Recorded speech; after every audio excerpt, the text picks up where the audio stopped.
Welcome to the annual ANTHC meeting. Huinga nukharalugo amitlamaгаnan yupiugo mamtaritlagmiu anaka kuilagumiok ataka gasaurok Port Orchard, Washington agmiok. Huinga kekwanaugo, huinga thinkedaugo, haidaugo, jasnach Higgins-augo. My Yupik names are Nukharalok and Amitlamaгаnan, and my English name is Valerie Davidson, and I'm originally from Bethel, which we call Mamtaritlak in Southwest Alaska. My mother's family is Yupik from Guiginlok, which is on the coast near Bethel, and it literally means village with no river. My father's family, my father's people are Gussak, which means they're not Yupik. I was also adopted about 20 years ago by the Jackson family in Cake in Southeast Alaska, or Cakewan, and they are both Tlingit and Haida, and they gave me the Haida name Jasnach Higgins. And I try not to tell people what that name means, but I always get scolded if I don't, so I will share that with you today. Jasnach Higgins in Haida means noisy lady. And I don't really think of myself as a loud person, but I think it's because I have a really loud, authentic Native woman's laugh, which is the kind you can hear all the way at the end of the village where the boardwalk meets the tundra and all the way at the end of the beach. I have the great honor and privilege of being the president and CEO of the Alaska Native Tribal Health Consortium, and again, welcome. I also want to acknowledge that today I'm speaking from Anchorage, Alaska, and as we all know, these are the traditional homelands of the Dena'ina people who have been incredible stewards of this land since time immemorial. And we want to honor their incredible stewardship of these lands where we are so fortunate to live, to work, to learn, and play, again, since time immemorial. So our agenda today, you can see on the screen, we'll first do a welcome by our chair of the ANTHC board, Board Chair Kimberly Strong. We'll also hear an invocation by Director Preston Rookuk. We will introduce the ANTHC Board of Directors. We'll then do a year in review, and the year in review covers fiscal year 2022. We are on a federal fiscal year, so that time period is October 1, 2021 through September 30, 2022, so fiscal year 22. At the end, we will also have an opportunity for questions and answers. And first, I would like to start us off in a good way by introducing the ANTHC Board Chair, Kimberly Strong, to provide a welcome. Chair Strong?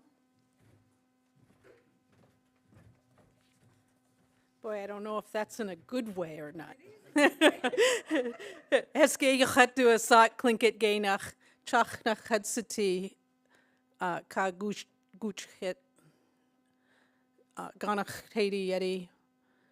I'm Kimberly Strong. My Tlingit name is Heske. I come from the Wolf House, the Eagle Wolf House of Klukwan, Juthkat Kwan, and I am a child of the Ganach Haiti of Klukwan. So before I say any more words, I want to give my appreciation to all of you that are attending via Zoom or in person here. We have our governance team has a great appreciation for the feedback that from the people that we serve. So I'm going to cheesh for that. I want to also recognize the former chairman of the board, Bernice Kagiglak. She put in a long, hard year as our chairman last year, and so I want to recognize the hard work that she has given for our people. And without any further, I'm Tlingit, so you put me in front of a mic, and I can go on forever. But at this point, I'll ask to have the invocation.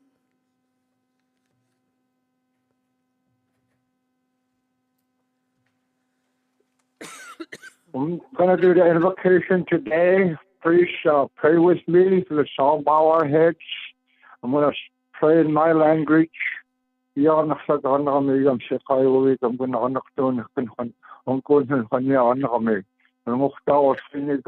kayo siya kaktakikot yulugot sa nakapalarini. Kolwa kaat kan iya naksagranak punta kon. Tingno na apta ko kayo kakamang ito mo ko na apta kasta. Kayo siya kaktakikot yulugot kayo siya nakakakufot. No na may mani. Ama sa kakinuyuwat naskot siya malingot nakami kapot naskot spanon. Ito mo ko na tong siya kasta. Ila ko takaktakikot iya naksak. Yang shekayu we come and call Atkan. In Jesus' name we pray. Amen. Amen. Thank you, Preston. I will also want to introduce or at least acknowledge the former board members that have served with us for many years and some for fewer years, but Robert Henrich, Lorena Walker, Diana Zurl, and Gia Hanna. At this time, I would like to introduce Director Preston Rocook from Norton Sound Health Corporation, who will be, we already had him provide the invocation. And I now want to introduce my fellow board members. It's an honor to be the chairman of ANTHC and work with such a great group of people. Walter Jim, Vice Chair of the Board, Yukon-Kuskokwim Health Corporation. Walter Jim. Charles Clement, Treasurer of the Board, and comes to us from Metlakatla Indian Community. Charlene Nollner, the Secretary, our Secretary from Copper River Native Association. Mark Snigaroff, Aleutian Pribilof Island Association. Bernice Kagilek, sorry if I messed that one up, Bernice. She's from the Arctic Slope Native Association. Robert Clark from the Bristol Bay Native Association, and Francis Norman from Chugiak Mute. Loretta Nelson from Kodiak Area Native Association. And I see that Marge Nelson is here, the alternate, so I recognize her. We have Tanya Kirk from Nelik. April Kyle from South Central Foundation, Andrew Jimmy from Tanana Chiefs, Karina Iwan from the Unaffiliated Tribes, Seat A, also from the native village of Chitna, and Chief Gary Harrison from an Unaffiliated Tribe, Seat B. I would like to invite Valerie, President Davidson, back to the podium. Thank you.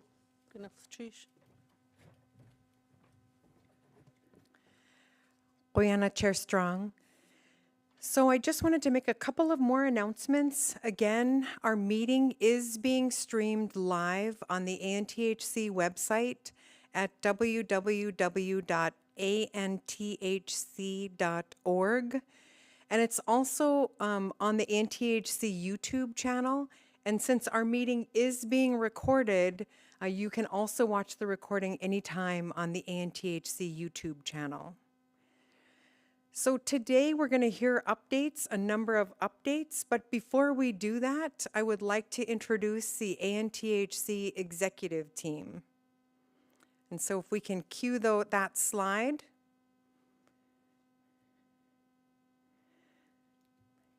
From left to right, top to bottom, Monique Martin, Chief of Staff, is an enrolled tribal citizen of the Central Council of Tlingit and Haida Indian Tribes of Alaska. Dwayne Stilson is our Chief Financial Officer who has been here for several months. Natasha Singh is Vice President of Legal Affairs, and she is an enrolled tribal citizen of Stevens Village. Alan Vierling, who you'll be hearing from shortly, is the interim administrator of the Alaska Native Medical Center. David Beveridge, who you'll also be hearing from, is the Vice President of Environmental Health, Engineering, and Facilities Services. Allison Reed is our Chief Ethics and Compliance Officer. Jim Roberts is our interim vice president of intergovernmental affairs, and he is enrolled in the Hopi tribe, so he's a Hopi tribal citizen. Neil Tietzerth is our chief workforce officer. Weather Potovan, who you will be hearing from shortly as well, is the senior director of the Division of Community Health Services. She is an enrolled tribal citizen of the native village of Tanana.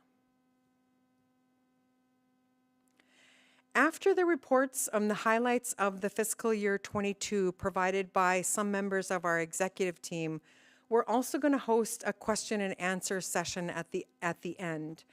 And since we are being streamed live and we're doing it virtually also, we appreciate your understanding that questions and answers are going to be, we're going to take those up that have been submitted through the Zoom question and answer window in order to protect patient confidentiality. We also have cards. If anyone is interested in providing a comment, Fiona, if you would mind walking forward a little bit so folks can see if you would like a comment card, and you can hand that back to Fiona at any time so that we can ensure that we address your questions as well. In addition to that, we also have Allison Knox, who is in the room, for those of you who are in the room, who is available to have a one-on-one conversation if you would like. After the meeting, we do have a side room that's available if you'd like to talk to her about a specific experience to make sure that we protect your confidentiality as a patient. And now to get us started, to kick off the highlights of fiscal year 22, I'd like to invite Alan Vierling, who is the interim administrator of the Alaska Native Medical Center, who will provide some highlights. Alan? Thank you, Val, very much for having us. Our core business at the Alaska Native Medical Center is to provide care to Alaska Native and American Indian people. 2022 was an exceptionally busy year. All told, we provided over 160,000 individual episodes of care, which is literally millions of moments to serve our patient population. In addition to the care we provided, there were numerous occasions where we enhanced our services and we worked hard to move the organization into the future, and are particularly excited about the new imaging center bringing state-of-the-art diagnostic care to Alaska Native and American Indian people. The brief video gives a glimpse of the services we provide. At the imaging center, we provide ultrasound, radiology, CAT scan, and MRI. And we currently have the latest state-of-the-art equipment. We have 2 MRIs. We have a dual energy CT. With our newer technology on our MRIs, the scan times have decreased considerably. It's just the latest state-of-the-art software. The imaging is so much clearer and crisper, so we can diagnose much easier. So one of the reasons we built this center was to get the patients that don't belong in the hospital out of the hospital setting. Bringing the outpatients over to this facility improves the overall patient experience. As many of you know, we started off our year heavily focused on COVID. We work closely with the state of Alaska to help identify COVID variants and to improve the care of our patients. We're proud to acknowledge the recertification of our trauma programs along with improved infection rates and enhanced care for stroke victims. Overall, we continually work on our quality of care provided. Patient experience remains a continued focus. Improvements in housing, such as elder lounges, improved movement throughout the campus, shortened wait times, and increased viability and usage of our liaisons have helped improve our experience. The Tinatune Wayfinding app has been particularly helpful in helping our patients navigate a rather complex campus. Last, we spent considerable time planning for the future. We will grow our emergency department and our inpatient areas and improve the care of our patients by doing so. As the video demonstrates, the future here is extremely bright. An exciting area of growth that our staff at ANTHC are working on right now includes an expansion of the emergency department at the Alaska Native Medical Center Hospital with a new dedicated behavioral health unit. This plan will increase the capacity of our emergency department, allowing more access to critical services for Alaska Native and American Indian people, and to Alaska's first hospital with a Trauma 2 designation. Improvements to the treatment space will allow us to increase efficiencies and improve timely access to emergency care. Plans to increase the waiting area will also provide more space for families and patients to wait for care or updates on a loved one. A new dedicated behavioral health unit will provide a treatment area and safe, dedicated space for our behavioral health patients. A key component to the expansion is moving our orthopedics department out of the hospital and into a new dedicated space at the University Lake Medical Center. This move is expected to be completed by summer 2023. Construction is expected to start in mid-2023 with a goal of being fully complete by fall of 2027.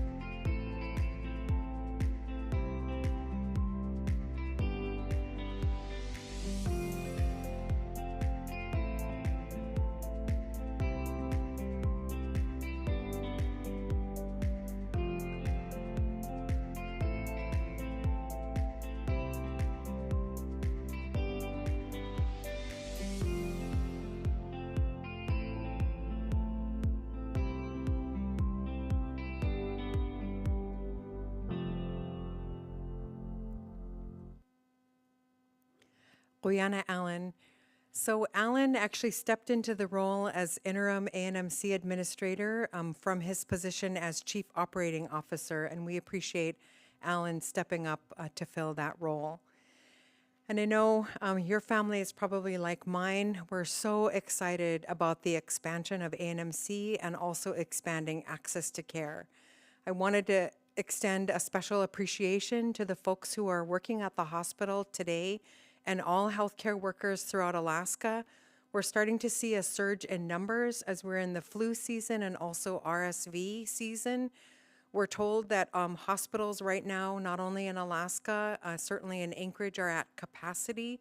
And for the first time, hospitals on the Northwest Coast, including in Seattle and Portland, are also at capacity because of those surges in flu cases as well as RSV.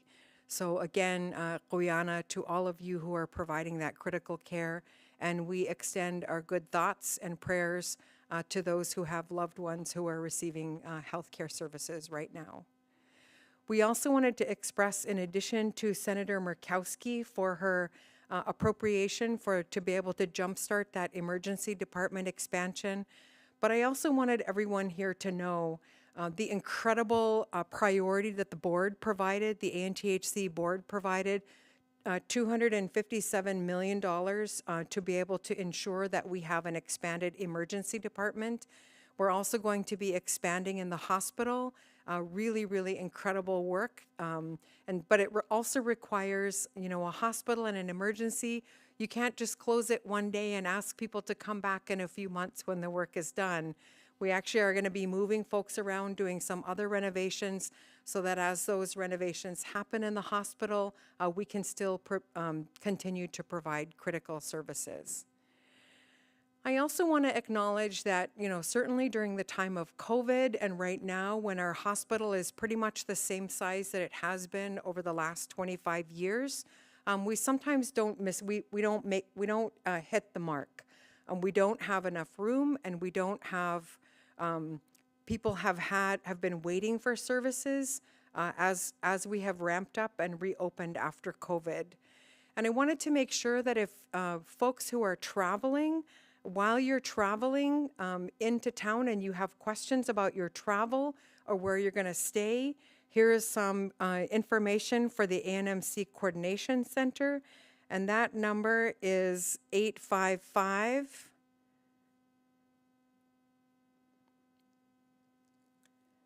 I can't quite read that tiny print. My eyes are older.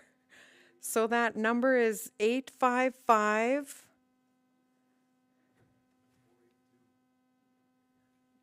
482 4382.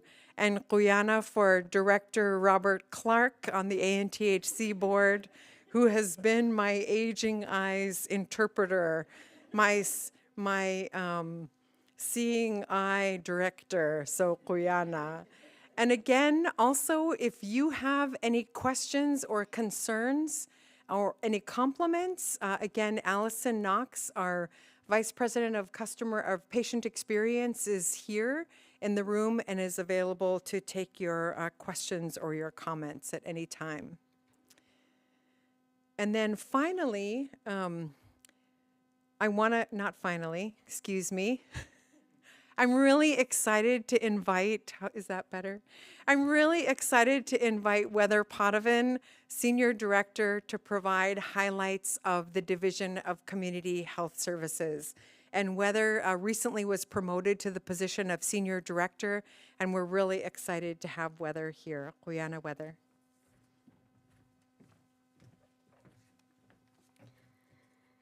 Doyenda, everyone. I'm excited to provide a summary of our Community Health Services Division for the past year.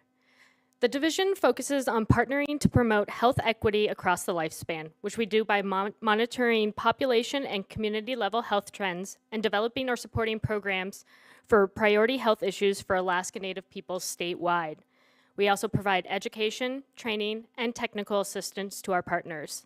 The following activities are a high-level summary of some of our accomplishments this past year.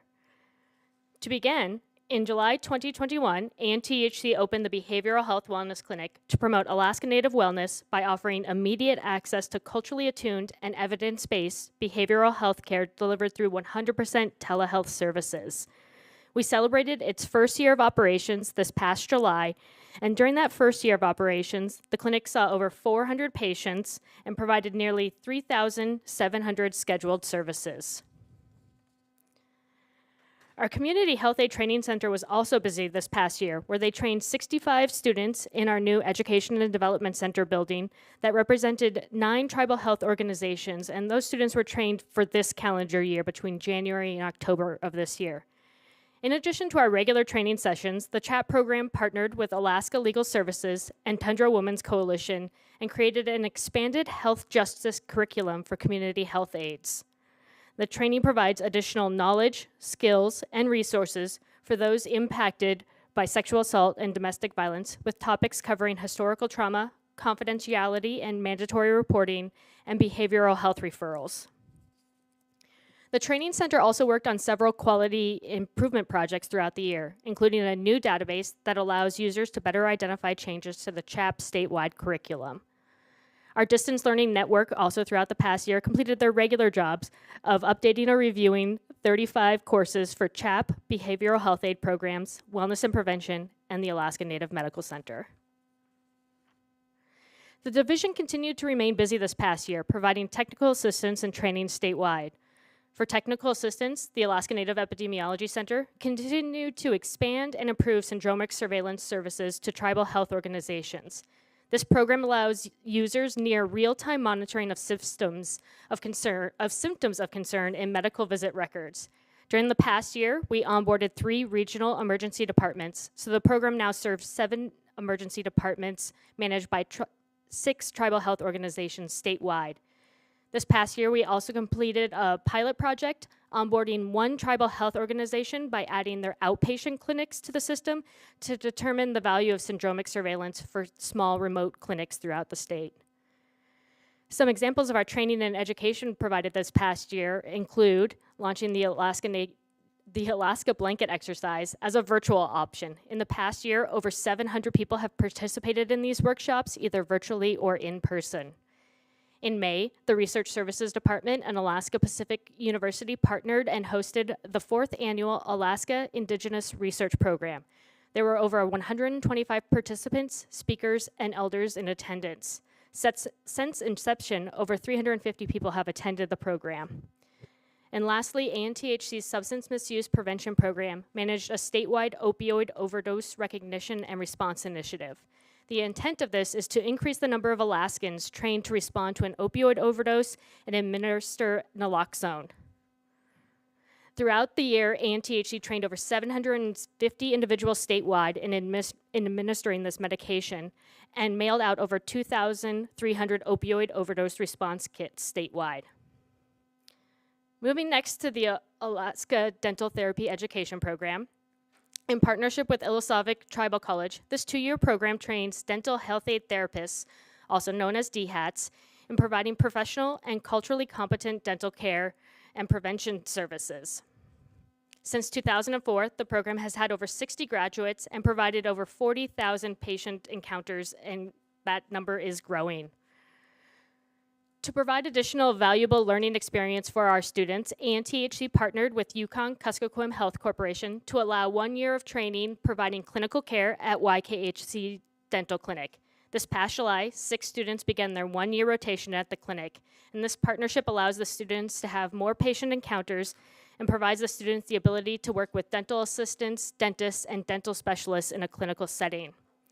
We'll go next to a video of the DHAT training space in ANTHC's new Education and Development Center. The Alaska Dental Therapy Educational Program is a educational program that brings students in from rural Alaska and teaches them how to become dental providers. So they get to go back home to their communities and take care of their community members. So we are now currently on our 15th class of students that are in the program. This year, we opened up the dental clinic here at the ANTHC Education and Development Center.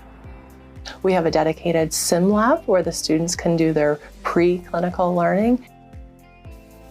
It's a much bigger facility. The students finally have modern sim lab, a simulation lab where they can work on patients.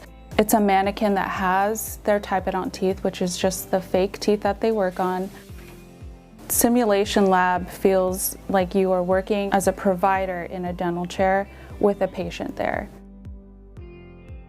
And we have an 18-chair dental clinic where the students can see patients here in Anchorage. And this is allowing them to see patients much earlier in the education and get more hands-on and clinical experience that will serve them well down the line. Anytime that you get the ability to work with a patient and build your skills, those are great learning opportunities. So the earlier we can get that to happen in the education, the more confident our students get. So when they go out into their home communities and their rural communities, they've seen a lot of different circumstances and experiences, and they know how to respond when something unexpected comes up. By having a dental therapist living and working in the community, we can focus on prevention and education and help make those smiles healthier for future generations.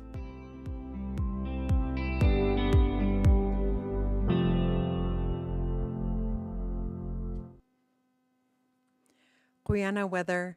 Next, David Beveridge,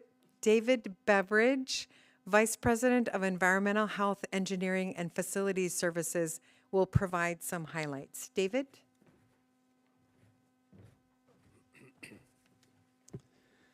Thank you very much, and good afternoon. Our environmental health and engineering team's focus is primarily on healthy homes and communities, and we do this through construction of sanitation facilities, providing tribal utility support, reducing rural energy costs, and assisting tribes as they address climate and other environmental health issues. Our year in review starts with the first time water and sewer services. We were able to provide water and sewer facilities for 152 homes in 19 communities this past year. These projects included new community-wide systems, service connections to existing pipe systems, and wells and septic scattered throughout the state. Providing first service continues to be a priority for our team. To help communities sustain their water systems, our team has installed or rehabilitated remote monitoring systems and water plants in 36 communities this year. These systems monitor water treatment plant performance and energy usage and notifies operators of potential problems, giving them time to fix those issues and keep the systems running before there's bigger problems. 104 communities now currently have remote monitoring installed, and this is going to grow to over 115 communities in the next year and a half. Having trained water plant operators is a critical part to sustain water and sewer systems. DHE has expanded our virtual training classes for water and wastewater operators through our Tribal Water Center. These trainings are spread out over several days and they allow the operators to stay within their communities while participating in the class. In 2022, the Tribal Water Center provided 5 virtual trainings to 114 operators from 45 different communities. In the latest Level 1 operator training, over 75% of the participants passed the state Level 1 exam compared to the traditional 7 to 9% pass rate as seen in the traditional classroom settings. That's a 10-fold increase in pass rates.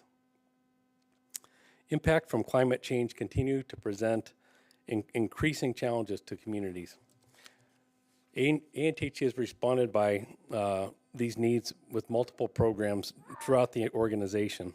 But in order to streamline these activities and be more efficient in assisting communities, we're consolidating these activities under a climate initiatives program. That includes the Center for Environmentally Threatened Communities.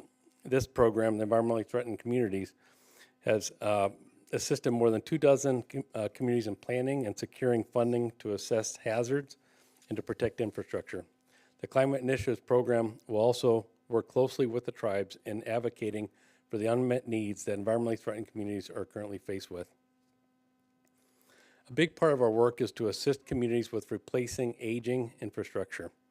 We were in 16 communities this year working on these types of projects, including Venati, where we are nearing completion of a new water plant and washateria replacement, and in Nanwalek, where we replaced over 6,000 feet of leaking and broken 30-year-old water mains. You'll see a video when I'm completed here on another project in Nenana, where we are completely upgrading the existing water treatment plant to provide the community safe and reliable water. We're excited about the development and the installation of the PASS and mini-PASS systems. These portable alternative sanitation systems are in homes. They're home units that are not connected necessarily to the water system, but provides hand washing and ventilated toilets or dry separating toilets. Response from homeowners that have received these units has been overwhelmingly positive. To date, nearly 500 homes have had these systems installed, and in 2022, we had a very big year for installations. Last year was the 27th annual ATCHEM, the Alaska Tribal Conference on Environmental Management, with participants from over 80 communities from Alaska and others outside of Alaska. After 2 years of virtual conferencing, this year's ATCHEM in 2023 will be in person and virtual. The timing of the conference is moved to March, and it'll be right here in Anchorage, and the tracks will include solid waste, air, healthy homes, infrastructure, community health, contaminated sites, sustainability, resilience, youth, and water resources. So mark your calendars. And then finally, I wanted to share information on the infrastructure bill. This is a great opportunity for Alaska, especially since it's more flexible to provide funding for first-time piped water and sewer in our communities. Congress is providing $3.5 billion of funding to IHS nationwide to be spread out over 5 years. ANTHC, we have not yet received the first year of funding from FY22, but we expect to receive some of that shortly. Since this one-time funding allows for high cost of construction for first of its projects, it's our priority to work with unserved and underserved communities to plan and develop these projects. This includes establishing project timelines, and we'll be working with tribes, the tribes on these timelines will put us in a good position to meet all the IHS requirements of making projects ready to fund before we can get those projects approved by IHS and help us to secure the design and construction funding that we need to carry out these projects. We'll also be working with communities and funding agencies to identify IHS required contributions for the projects. Operations and maintenance planning is also part of the project development, and ANTHC will be promoting regional utility management where available and expanding our Alaska Rural Utility Collaborative Program for communities that would like to join. Finally, we are continuing our advocacy for water and sewer operational and maintenance funding by the IHS or any other federal agency that would contribute. We don't want the cost of water and sewer to be a barrier to communities. The infrastructure bill presents a great opportunity for our team and to work with communities, and we look forward to working with each of you on these very important projects. Thank you. And you'll see a video from Nenana next. The Nenana project is a water treatment plant upgrade. Their original water treatment plant's over 20 years old and was failing pretty miserably. The community was very unhappy with their water quality, so we're rebuilding the water plant outside and inside. They basically replaced all the piping inside, electricity, and we're starting to remodel now. Busting concrete, help build frame, sheetrock. It's an intensive effort to modernize and upgrade the process of the water filtration and handling of it all the piping and pumps and control panels, the boiler system. The standby power has been replaced and upgraded, modernized, and it's become or will soon be a fully automated system. To me, this is one of the most advanced plants we've ever designed, and it's got automatic valves, fully automated system. Because of the automation, we never had a water plant, from my knowledge anyway, it sounded like with the ANTHC ever, that has all the automation this one will have. They basically replaced all the piping inside, electricity, and we're starting to remodel now. Through the whole project, we've worked with the city and tribes to change our design to make it a better fit for the city of Nenana. We can't sit in Anchorage and design these water plants without local knowledge, so we were able to mine that local knowledge from the mayor and the tribes in partnership to where we developed the plant that they needed, and that took several changes in our design, but we were able to accomplish that with the money and the scope we have. So I enjoy the plumbing aspect of it and piping and challenges like that for especially water treatment plants. I never did one in my life till I started here 12 years ago, right? So no, I enjoy that. Everyone's a new challenge too. They're all different. They're very unique. Each plant is. And like I said, the people I've met, it's just incredible. I got so many people I've met, and it's kind of a happy, sad relationship because you're out there working for 9 months, you develop these friendships, and then you leave. You know what I mean? And then you start all over again, in the next one. But that's what's neat about it. I guess I like that. I'm a people person. Like in any community, local hire is a big and important part of it, They actively work with every community. I've been on the other end of the spectrum where I've lived in a rural Alaskan Native community that needed help and assistance, and ANTHC, is a part of that. It's unique in that way, and the people from the community that we work with are unique and great also. I believe it'll help, benefit the community a lot. With better water. That was the goal, I think, better water. They changed out everything. Just on a recent site visit, I was able to visit with a couple of the school teachers that have been at the school for years, and they were telling me that they would not drink the water at the school, and they had actually special filters on the water fountains for the school kids, and that they were excited to be able to take those off and be able to, consume water at the school again in a safe manner. So that excited me to be able to hear that from the local school, which is right across the street from the water plant. So that was nice.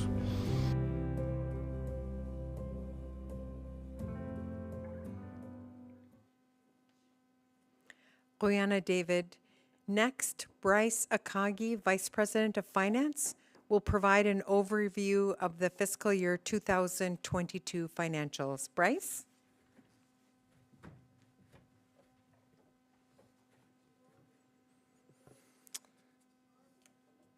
Thank you, Val. I am grateful to be here and be with you this afternoon and give you a preliminary financial summary of the fiscal year ended on September 30th, 2022. Total operating revenues for the fiscal year 2022 were $843 million.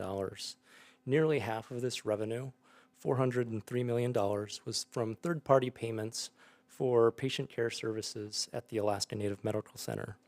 The main payers included Medicaid, Medicare, and various commercial insurance companies.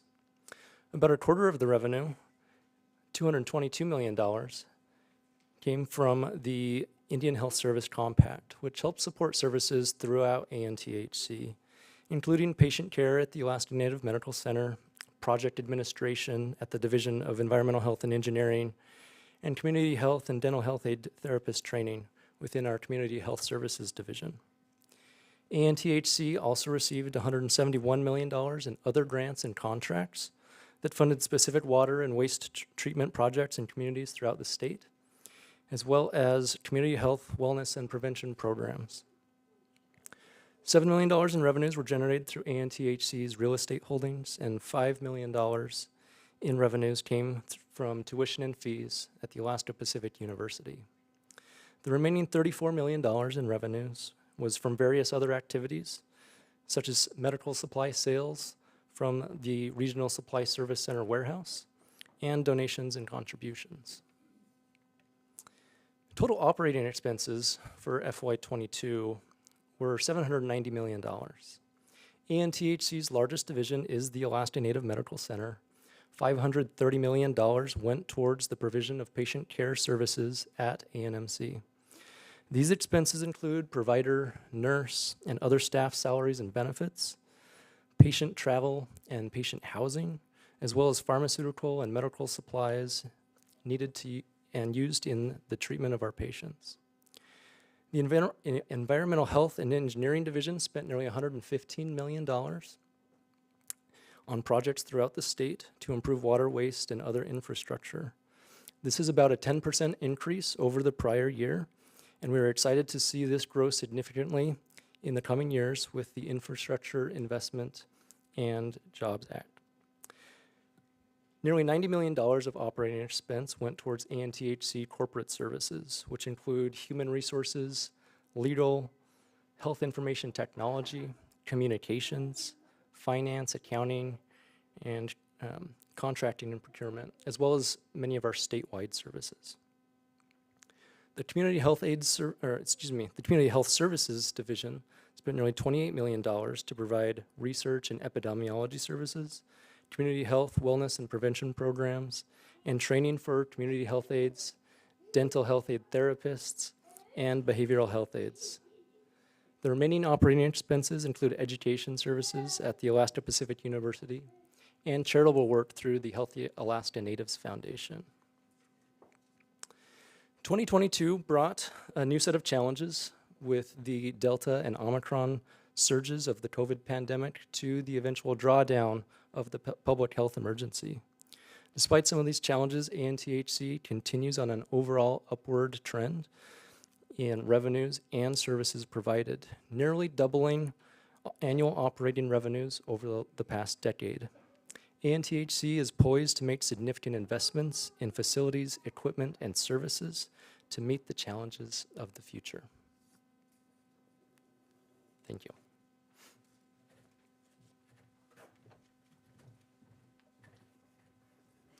Brianna Bryce, I did have a question from someone earlier. Is there a reason why Dwayne Stilson, our new CFO, is not presenting the financials? And since this was a review of FY22, during which Bryce Akagi was really providing most of the financial responsibility, our new CFO, Dwayne Stilson, graciously allowed the opportunity for Bryce, our VP of Finance, to be able to provide that financial overview. So, Juliana Bryce. Just a reminder, we have a couple of other things before I invite Alaska Pacific University to the stage. This is the last chance to register online to be entered to win one of the 3 door prizes that we'll be giving away shortly. And those will be 3 $250 checks for utility services. And please register online at www.anthc.org/annual meeting. Again, www.anthc/annual meeting. So I'm going to pause to give you a few more seconds to register. For the last several years, ANTHC has enjoyed a strategic partnership with the Alaska Pacific University, a tribal university here in Anchorage that provides statewide services. Please welcome Janelle Vanas, Alaska Pacific University President. Janelle?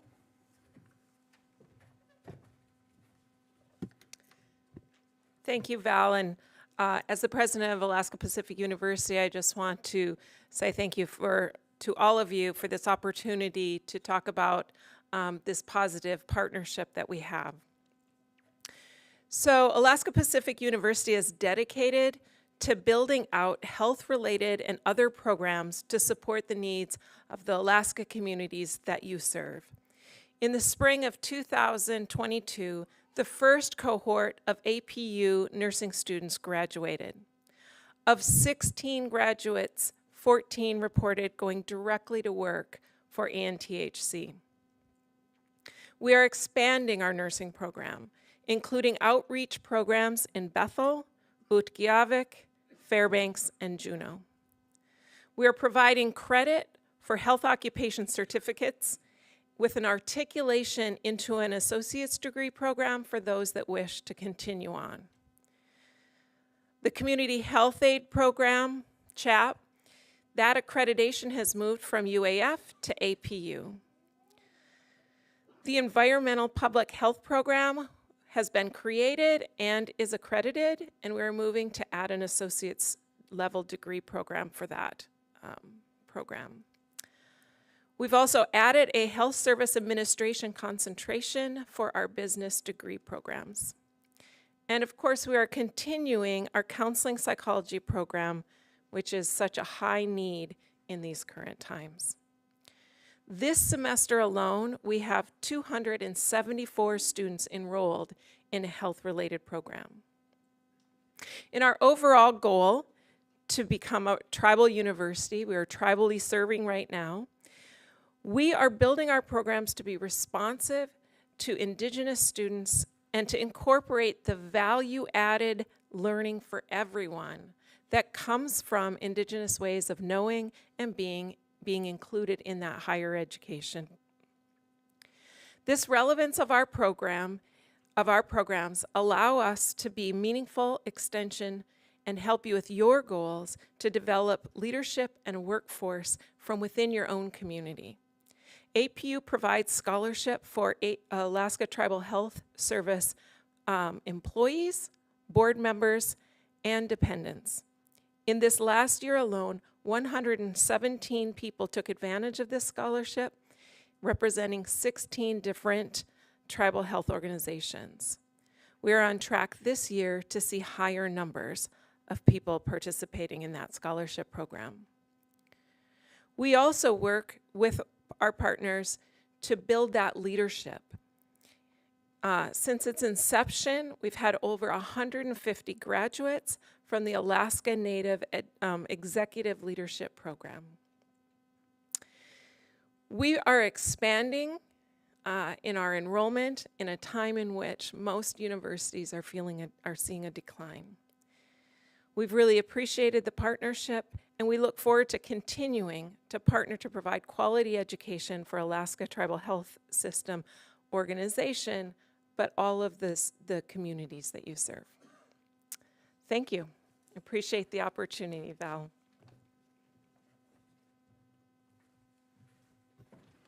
Brianna Janelle. So I did see, for those of you who are on Zoom, it's been really fun seeing that we have maybe 4 or 5 future potential students and tribal health leaders, little kids who are here. And one of the things that I love so much about working in a tribal organization is our children learn at an early age to be a part of the process. And when they participate in our meetings, it's really an opportunity to show them from birth the power of what can be accomplished with tribal leadership. So thank you.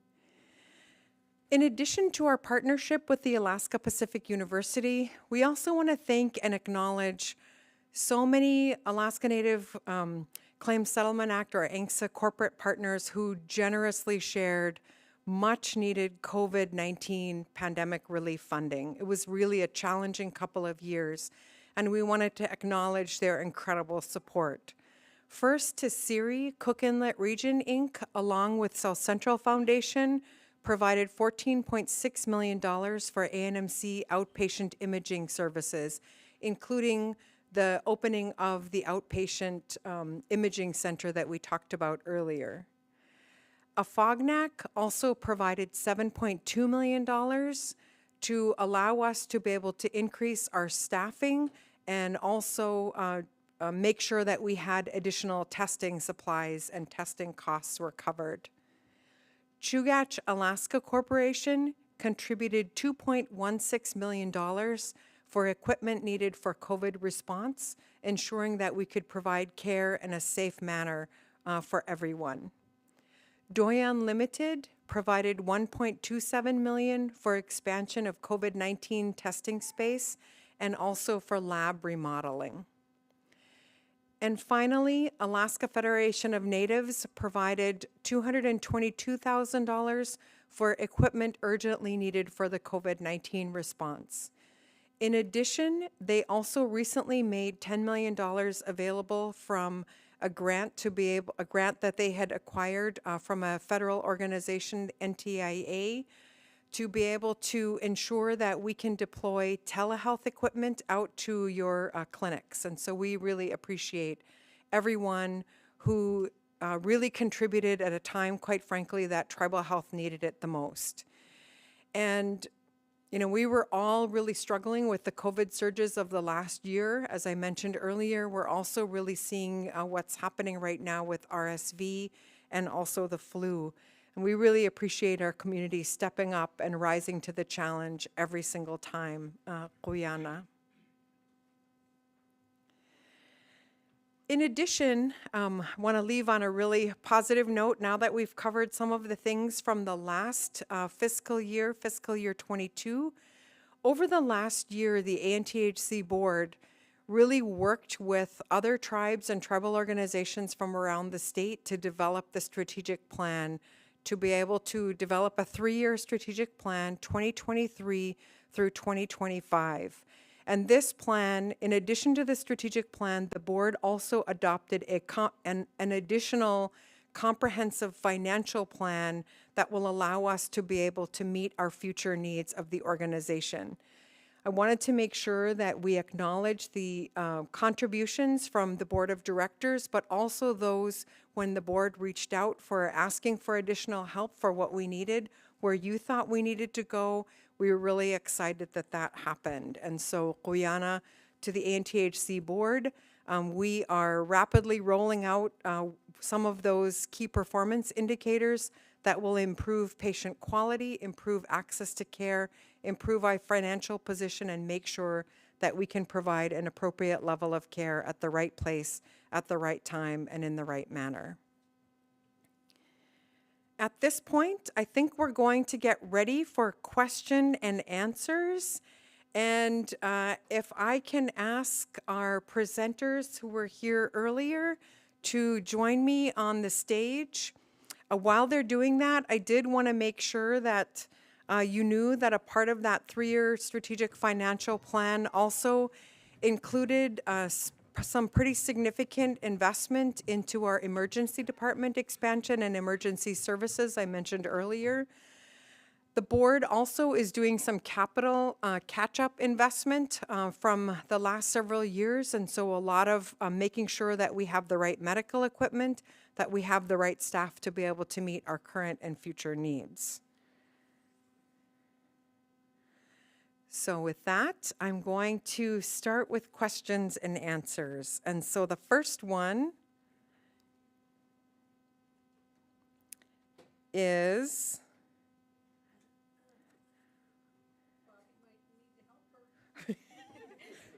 I have older eyes, but I think I'm okay. Good afternoon is how this started. I love that. Thank you. Good afternoon. Teller is one of the villages without water and sewer. I'm wondering when and if we will ever get this option. This is the year 2022, and I feel everyone should have this option. Before I turn it over to David Beveridge to answer this question, I wanted to first thank all of the tribal leaders around Alaska who have really raised this issue to Congress, and especially our congressional delegation. For many, many years, tribal leaders have said it is unacceptable that this year, in the year that we're in right now, 2022, and these great United States of America, we still have family members. In fact, 25% of of homes in rural communities still don't have running water. Because of your advocacy and because of that issue being highlighted of the inability to be able to wash our hands because we didn't have running water in our communities, we believe that your advocacy compounded with COVID allowed that to become a health equity with this administration, and the priority was created in Congress that allowed $2.2 billion to be funded in the infrastructure bill for sanitation facilities projects. And so I'm going to ask David if you could please come and provide a status update on Teller. Thank you very much. Excuse me for that. And as Val mentioned, this is high on our priority, not just Teller, but every single community that is without water and sewer right now, and those communities that are underserved, areas that have homes within a pipe system, pipe community that still lack water. So I don't have the particular schedule for Teller, but the funding that was being provided, as Val mentioned, does include money for all the communities that lack first service. So I can get that information, and if you would provide that your contact information to our staff, I can make sure that I reach back out to you. But what I would say is that our team will be traveling to communities to work on timelines and develop scopes of work over the next few months. And part of our, we're going to be out to all 180 of our communities that we work in over the next year to discuss priorities of communities, not just projects that are funded, but projects that you want to get funded and that we should be working on. So I would anticipate that we could be out to Teller very soon with that. It is a Village Safe Water lead community, but we are still engaged because it is a tribal community, and we'll be traveling out there to meet with your representatives and talk about that project as well. Guyana David. So just as a reminder, in order for these projects to be funded, they have to be deemed by the Indian Health Service as construction ready. And so we're going to be spending a lot of time. I know David and his team have already been really intensely having those conversations with individual tribes. One of the things that we know is that as those conversations have occurred, we know that some of those projects that are on the IHS sanitation facilities deficiency system have been on the list for a number of years, and the community may decide that they actually want a different system now that finally after 30 or 50 years there's a possibility of them being funded. And so it's really important, if you think that you want a different system than what the information that was provided to the IHS 30 years ago, we want to make sure that we get a facility that works for you. The other thing I wanted to make sure that you knew is that a part of our advocacy efforts, as David mentioned earlier, include securing funding for operation and maintenance of those facilities, because the way that those facilities are funded includes a sustainability portion. We know that getting operation and maintenance funds from our federal partners will allow tribes to be able to get a higher score on their sustainability score, which allows that construction project to move farther and faster up the list. It also means that the running water is also more affordable to you in your community. And someone asked me the other day, well, will those funds come from IHS? And what we've said is there's no shame in our game. It doesn't need to come from IHS. It can come from USDA, from EPA. It really doesn't matter to us where those funds come from, as long as they are from legal and ethical sources. We will gladly take them, and we've heard from some of those agencies that they are willing to partner with us. So we're looking forward to moving forward of that possibility.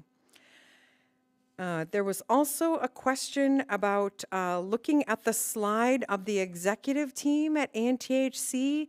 It appears that there have been a number of changes, and you're right, there have. And someone asked, can you explain a little bit about those changes in the org chart and on the executive leadership team? One of the things that happens, we've certainly seen a lot of this in healthcare. There is an incredible amount of turnover. We've seen that during COVID. We've heard from a number of folks that this last 2 or 3 years, people have really been kind of put through the ringer, and we've heard from a number of folks in a variety of positions at ANTHC, not just in leadership, that they just needed a break. And what we know is that those kinds of transitions in employees are okay. It's a natural part of moving forward and doing business as an organization. And we're really excited that the folks that we have on our leadership team today have stepped in to take on that role at ANTHC. We've also been asked a question. If there's a question I can answer, if it's okay, I'll just go ahead and handle it. There was also a question about, can you explain what services, medical services are at ANMC/ANTHC, and what is offered at South Central Foundation, and what is the difference between ANTHC and South Central Foundation? And so I'm not going to speak for South Central Foundation, but I can tell you overall, ANTHC, Alaska Native Tribal Health Consortium, is a statewide tribal health organization that provides services to all Alaska Native and American Indian people who live in Alaska. We're a statewide tribal health organization, and we provide statewide services that used to be provided by the Indian Health Service or by the federal government.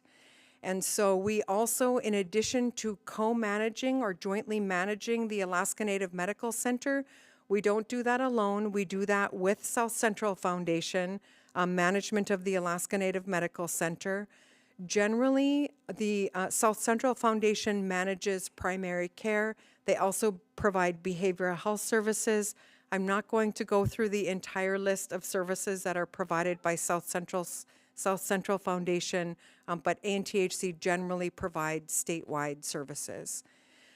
In addition to that, ANTHC is one of 26 co-signers to the Alaska Tribal Health Compact, and every tribe or tribal organization is legally distinct, and we provide services under compact and agreement with the federal government, and we're legally distinct, and we provide services within our service area under agreement with the federal government.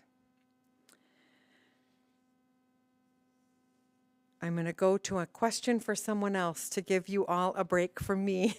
I'm going to go back to David, and the question is, what is your total construction spending for 22? What are some of your upcoming projects that will be constructed in 2023? And it's the second question here. Thank you again for that question. For 2022, Bryce had shared the information from our finances.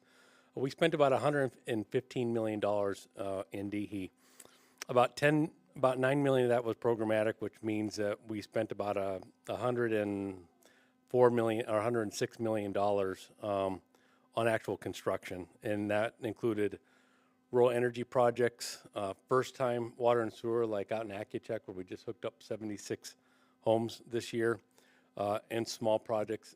It includes contracted work, force account work, and so that was what we did for 2022. So for 2023, we budget for a $150 million budget. So that's quite a stretch from our 115 that we just did, which was a big increase from 21. So that $150 million is going to be carried out through, again, force account projects and contracted projects. Those projects will include, and then basically I'm going to stretch out one more year. So our model and what we're growing to is to be able to deliver $250 million a year in the following year, in 2024. So we are working on staffing up, and there are agreements that we need to get in place to carry out all that work, because even though these projects take a while to design, we want to be ready to go with the staff to be able to get them constructed as soon as we can. So that's the dollar magnitude, and the type of projects are very similar. Water main replacement projects, going to wrap up a couple first service projects. We're actually working in about 8 communities right now to provide first-time water and sewer. And so we'll be completing those and starting on the design of the next batch of 7 first-time service projects that we we feel that we will get funding for it in FY23. Thank you. Oyana David. I was also asked a question, how do we participate in the blanket exercise? Weather? Thank you. You can email behavioralhealth@anthc.org, and they can get you set up to have one of those workshops either done virtually or in person for your organization. Once again, that's behavioral health, all spelled out, at anthc.org. And if someone could drop that in the chat, if that came from an online source, I'd appreciate that. Oyana Weather. I don't believe we have any more questions, and so now we're going to move to the door prizes. Feel free to stay here and help me celebrate the door prize winners. And those winners are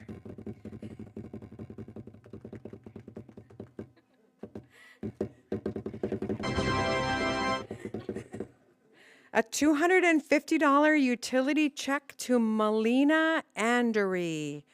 Please forgive me if I'm not pronouncing your name correctly.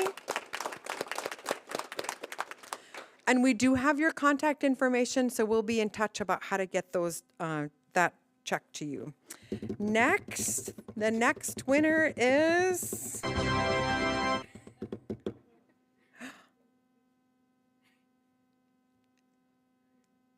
I don't know if this person is eligible because she's an alternate director and therefore a director of our board.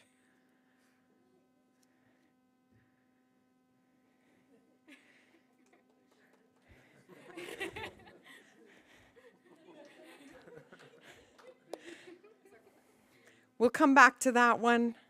I'm so sorry and thank you for your service. The next winner is Janelle Menandaluk, and I believe she's here in person, perhaps. And the third winner is Valerie. No, I'm just kidding. The third winner is Casey Akbik. Okay. Congratulations. So as I mentioned before, we do have your contact information and we'll be in touch to make sure that you receive your utility check. And congratulations to the winners. And I believe that this concludes the end of our meeting. And Kuyana, again, for joining us for our annual meeting. To all of you who participated in person, to all of you who participated online, including those of you who dialed into the Zoom from the United States of America.